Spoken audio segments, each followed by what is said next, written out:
Nung nauso yung Bastaga po Bano, ito ang pinakaputang inang dahilan. No doubt. No doubt. Pero imbis kayo ipaglaban, sumibat pa Cotabato, iniwan inyong hometown.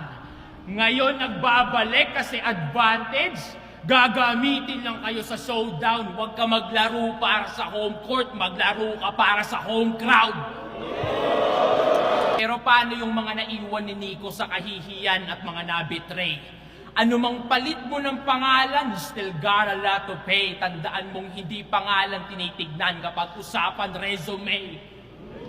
Paano ba yung Akata effect? Now let's put it in perspective. Mga terminong hindi kayo pamilyar para di ganong expected. Mukha lang siyang effective kahit di naman connected. Topic puro past due yung resulta.